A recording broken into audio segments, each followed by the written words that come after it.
Chegamos al final de esta segunda edición de Diálogos Urbanos. Para las palabras de cierre, invitamos al arquitecto y urbanista Manuel González Fustegueras, que es responsable de la cooperación internacional entre la Junta de Andalucía y Uruguay para esta temática y responsable por la relatoría de estos 3 días de Diálogos Urbanos. Y también invitamos a escuchar a las palabras de Silvana Pisano, directora de Desarrollo Urbano de la Intendencia de Montevideo.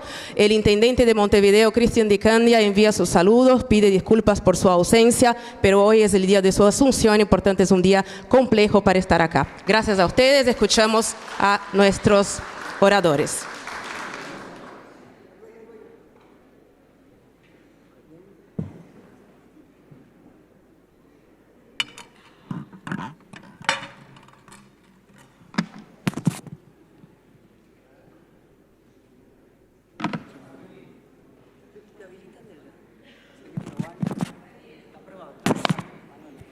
Vale, muy bien.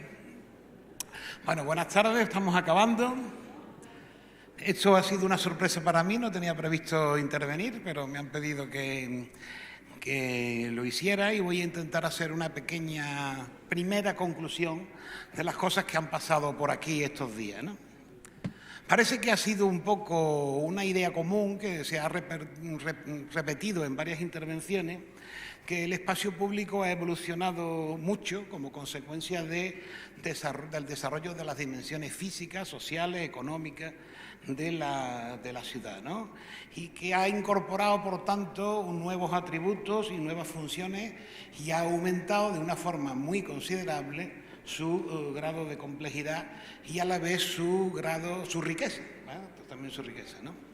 Pero también se ha puesto de manifiesto algo que me parece que es muy importante recalcar, que es que ahora, exactamente igual que antes, es el espacio público el que define el carácter de una ciudad, ¿no? El que define la identidad de una ciudad y expresa las aportaciones de esa sociedad sobre la ciudad, ¿no?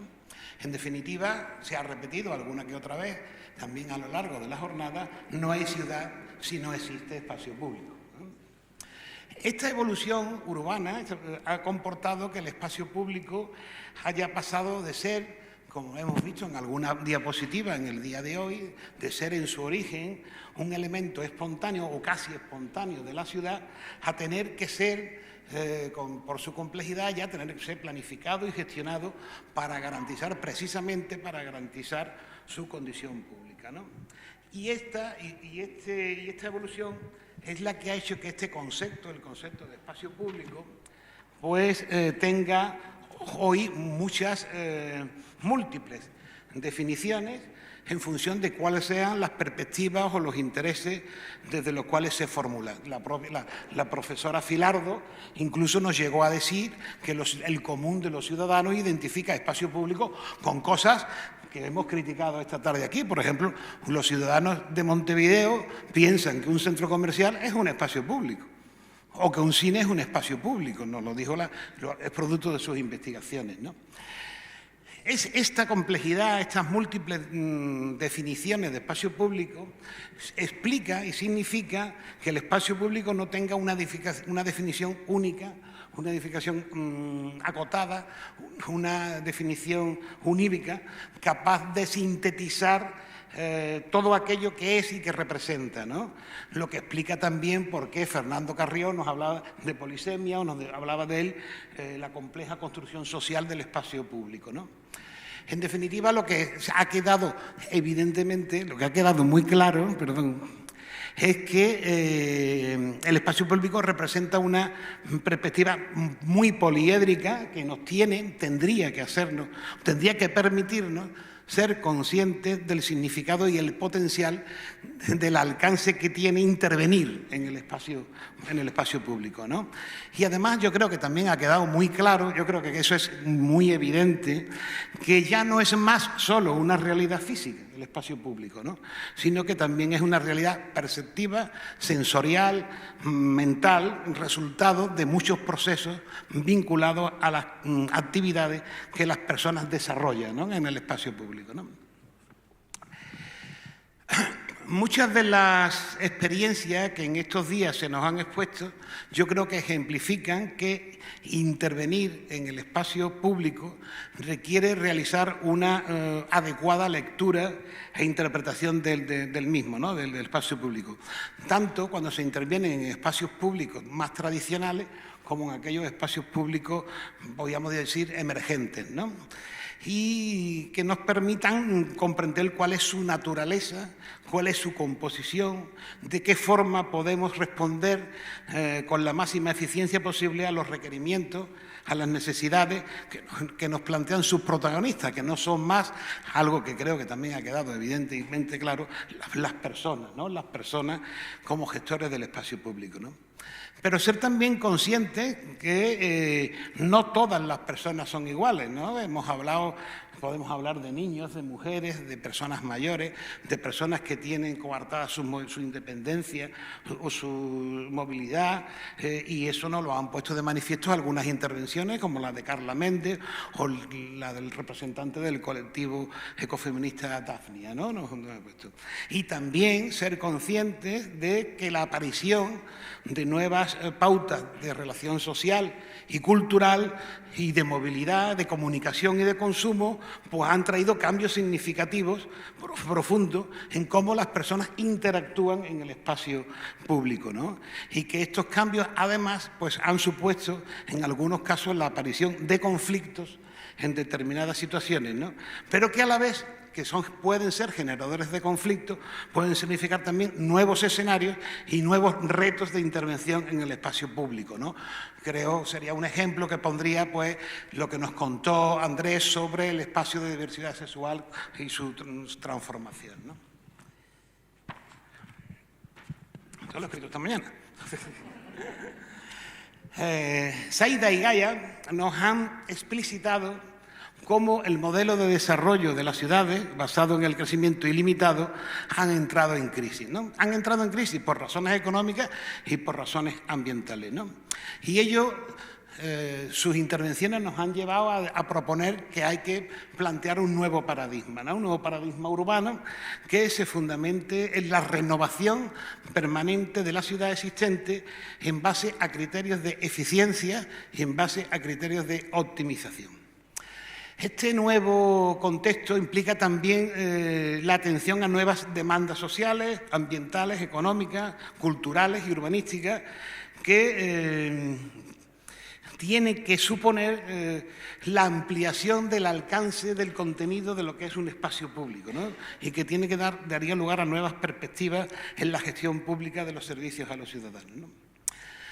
Si ese cambio de paradigma se confirma, que yo creo que sí, que de acuerdo con este cambio de paradigma, va a llevar a la intensificación de los procesos de renovación urbana y ello va a implicar algo que a mí me parece que es fundamental. En estos procesos el protagonismo esencial, el argumento central de intervención en la ciudad va a ser el espacio público, ¿no? Precisamente por su capacidad para garantizar los derechos de los ciudadanos e incorporar nuevos criterios de innovación que puedan dar respuesta a las nuevas demandas, ¿no?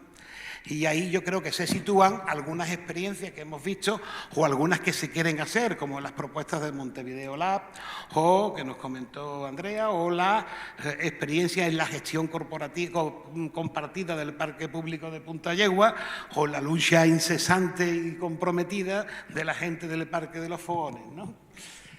Y también tener en cuenta que estas transformaciones que se están produciendo en los modos de relación social, cultural y económica vienen producidas también por la aplicación de las nuevas tecnologías, ¿no?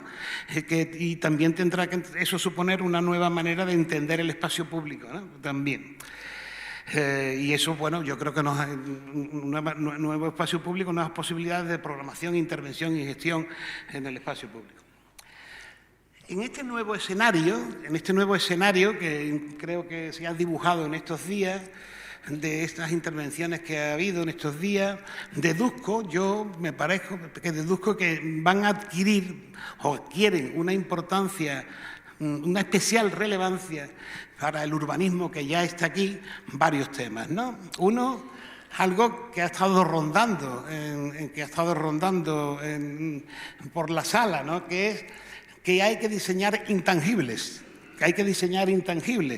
Lo que abre una puerta nueva a la arquitectura y al diseño urbano, que me parece importante. Es algo que se quedó ayer de manifiesto en la propuesta ganadora de la Plaza de las Pioneras, ¿no? que nos contó Ángela Perdomo, ¿no? Otro que se va a poner encima de la mesa es que existen modos de conocimiento abierto, que faciliten el acceso y uso efectivo a la información. Los de hoy podría ser un ejemplo significativo, ¿no? Otro evidente, ¿no? Hay empoderamiento ciudadano que permite, que reivindica su participación activa, no solo en la consulta, sino en la toma de decisiones, en la gestión, en la ejecución y en la evaluación de las propuestas de intervención en el espacio público, ¿no? Y hay otro tema que así me parece que es importante, que aquí se le ha dado alguna cabida, y cosa que no suele ser habitual, que es cuál es el papel del espacio público en eso que se llama el cambio climático, ¿no? Que yo creo que es importante. El espacio público tiene mucho que decir en eso de la mitigación del cambio climático, ¿no? Porque puede hacer, a través de él, hacerse efectiva un cierto cambio de modelo, no solamente en cuanto a la concesión del espacio público, sino el espacio público como educador, ¿no? Como espacio educativo donde fomentar cambios de conducta. Y creo que la exposición que nos hizo el representante de Santa Catalina tiene mucho que ver con eso, ¿no? O como nos demostró Alfonso, el director de Alborlado de la Intendencia, ¿no? Con el papel importante que suponía el Arbolado, ¿no? Esta es la parte optimista, pero yo tengo que tener una parte también pesimista, ¿no? Porque creo que en esta jornada hemos podido identificar un conjunto de tendencias, de actuaciones en el espacio público que, en cuanto que puedan suponer la eliminación o por lo menos la afectación de algunos de los valores fundamentales del espacio público, podrían decir que se convierten en amenazas, se podrían convertir en amenazas, ¿no? Muy contundente en ese sentido, apabullante, diría yo, en ese sentido, fue la intervención del compañero de Sao Paulo, que nos pone de manifiesto que, aparte de que existan algunas intervenciones optimistas, como la de Giuseppe o de ella, las cosas pueden ir a peor, ¿eh? Si no siempre van a mejor, ¿eh? Si todo es susceptible de empeorar, Yo creo que es importante que también lo sepamos, si no, esto no siempre vamos para adelante, algunas veces se va para atrás y muy para atrás. ¿Qué amenazas, de mi punto de vista? Uno, la excesiva preocupación por facilitar la movilidad de la ciudad, fundamentalmente la movilidad vehicular, excesiva preocupación. Pues que significa que en muchísimos casos el espacio público se convierte es un espacio de paso, ¿no? Configurado exclusivamente como apoyo a la movilidad de vehículos en detrimento de aquellos atributos que tendrían que garantizar sus cualidades de habitabilidad y las actividades relacionadas con las personas, ¿no? Otra, la gran paradoja, yo le llamo la gran paradoja del espacio público contemporáneo, que es confundir seguridad con restricciones. Seguridad con restricciones, ¿eh? Determinadas situaciones, yo siempre pongo el mismo ejemplo, ¿no? Que es el ejemplo de colocar un banco, es un acto que puede entenderse como un acto maravilloso para que las personas mayores se sienten a conservar y a tomar el fresco, o también podría ser entendido como un nuevo espacio donde van los jóvenes por la noche a emborracharse y a ensuciar todo el espacio. Ante estas situaciones de conflicto no son fáciles de resolver, son complicadas, pero a mí lo que me interesa poner encima de la mesa, considerar, es que este tipo de conflicto esconde un grave peligro, ¿no? Que es optar por el camino más fácil, que si no hay banco, no hay conflicto. Lo que podríamos llamar la restricción preventiva. La restricción preventiva que lo que origina es posiblemente devaluación del espacio público, ¿no? Otro tema que ha salido aquí, que yo creo que también es un riesgo, es el exceso de fomento de las actividades fundamentadas en el consumo, que puede llegar a provocar una confusión de que esta es la función y la actividad principal del espacio público, ¿no? Y puede llegar a configurar espacios monofuncionales destinados únicamente al consumo, ¿no? Olvidando que la actividad principal en el espacio público son actividades sin coste económico, ha salido antes, ¿no? Así. Por ello yo tengo que expresar mis dudas sobre el modelo de plazas bolsillo, que nos contó Pablo Fuente, ¿no? Al menos en lo que él llamó el socio operador, sin dejar de reconocer el atractivo formal de las operaciones que se desarrollaban, ¿no? Otro problema importante derivado de unas situaciones de conflictividad social es la privatización del espacio público. Solemos hablar de privatización del espacio público cuando hay barreras físicas. También lo puso de manifiesto Fernando, las urbanizaciones privadas y tal. En América Latina, afortunadamente en el Uruguay eso no es así, ¿no? Pero a mí me gustaría hablar de las barreras virtuales, que también ha salido en alguna intervención por aquí, que son productos de directrices de ordenación que a través de la configuración de comunicaciones, de accesibilidad o de la distribución de usos, la ciudad puede provocar dificultades de acceso a una parte del territorio si no se disponen de medios económicos suficientes, ¿no? Es un tema importante. Y por último diría uno que también ha salido aquí, que es la relación bionívoca entre espacio público y vivienda, ¿no?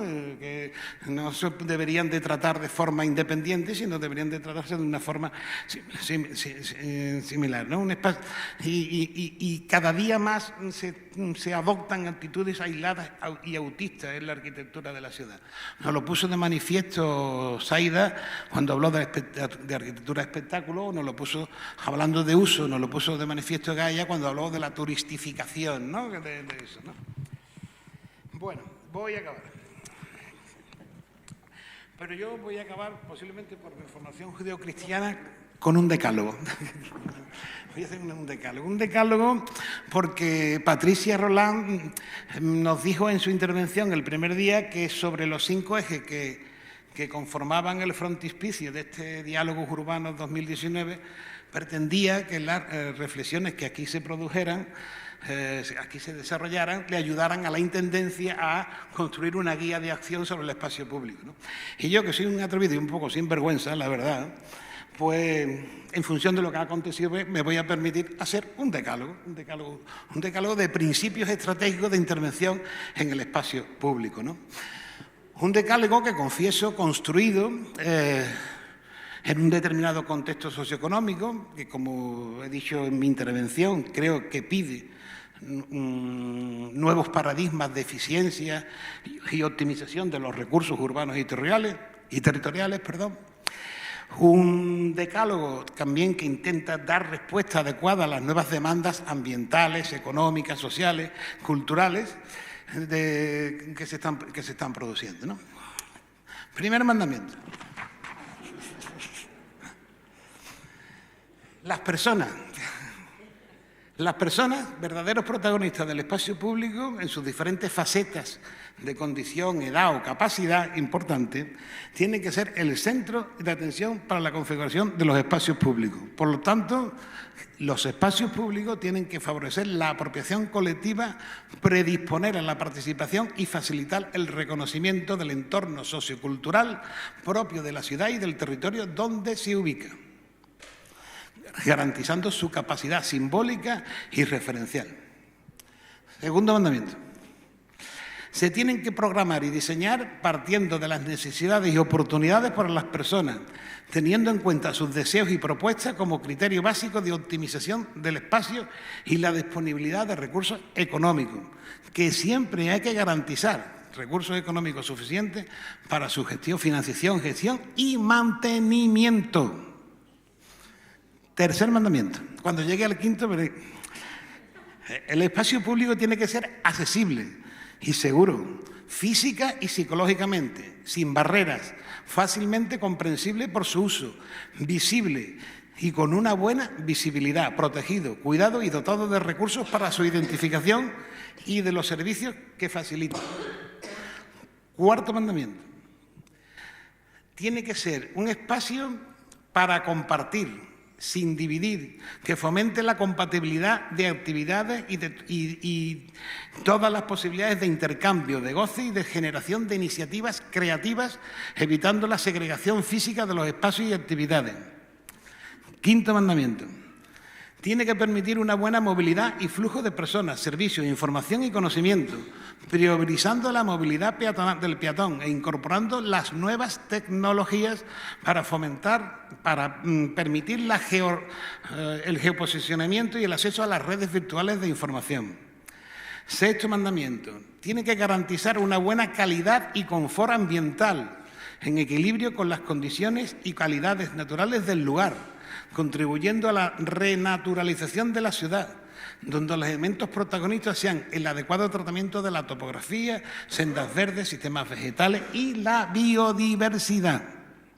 Ahora la palabra de moda sería más naturaleza es más ciudad. En brasileño quedaría estupendamente. Séptimo mandamiento. Tendrían que estar diseñados con el mínimo de elementos y que estos sean sencillos y funcionales, con un buen nivel y adecuado nivel de urbanización que garantice su máxima durabilidad. Ya quedan nada más que 3. Octavo mandamiento. Tienen que tender a ser autosuficientes en cuanto al consumo energético y en cuanto a la gestión de los vectores ambientales, ¿no? Noveno mandamiento. Tendrían que poder transformarse y evolucionar en el tiempo, adaptándose a los cambios y a las nuevas situaciones de habitabilidad, actividad y movilidad de las personas. Y además de ser de una gestión fácil. Y décimo mandamiento. No porque sea el último, es el menos importante, ni mucho menos. Deberían estar integrados en una red de espacios públicos planificada, basada en la proximidad de las personas, que garanticen la máxima diversidad posible de espacios en cuanto a su forma, sus características y sus funciones, tanto a escala municipal como a escala supramunicipal, y a la vez permitir priorizar las intervenciones y a ser posible que sean capaces de catalizar actuaciones de mejora y reciclaje urbano mucho más amplios. Casi nada. Patricia, Silvana, casi nada.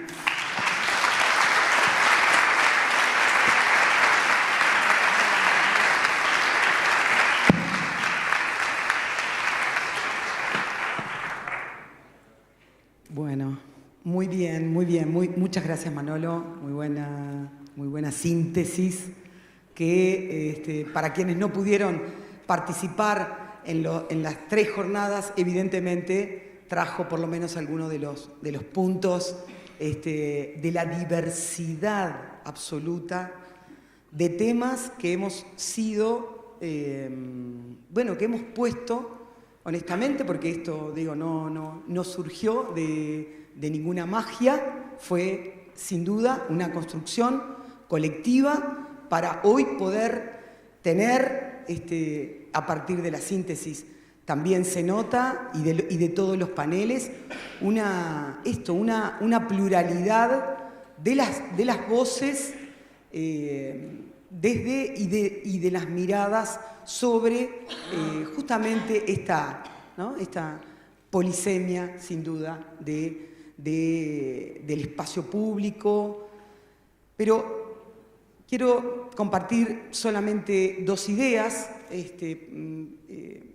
que tienen que ver con esto de, sin duda, y esto, por supuesto, capaz que no igual lo repito, aunque sea de perogrullo, la urbanización y el urbanismo y el espacio público, evidentemente que es político, ¿no? Digo, en el sentido amplio, ¿no?, de la palabra, en el tema de la asignación, de la definición, de la posibilidad de apropiación, de uso, y sin duda que las tensiones latentes, justamente, que están en toda esta esta construcción de la ciudad. Lo bueno, me parece a mí, es que siempre, y no perdamos nunca, la capacidad justamente de que sean un diálogo, ¿no? Donde la discrepancia igual se exprese siempre en el mismo lenguaje, un diálogo agonista, nunca, jamás antagónico. Evidentemente que quiero, para cerrar, absolutamente agradecer, ¿no? Lo dije al principio, la intervención bueno, sobre todo, no solamente de las personas que han venido de otros países, sino también y específicamente por los horarios, ni que hablar de quienes vinieron en representación de los colectivos organizados, para poder compartir las experiencias también que se mueven, como ha quedado claro, en distintos, con distintos niveles o características en relación a estas preguntas que hemos planteado, a estas categorías entre lo público y lo privado, y de esta que hoy también, porque acá se trata de abrir puertas y de abrir escenarios, y de que hemos traído justamente, ¿no? Digo, para ir profundizando con lo común, ¿verdad? Porque no está dado, sino que se construye. Entonces, también en ese sentido, creo que ha sido justamente también rico esto.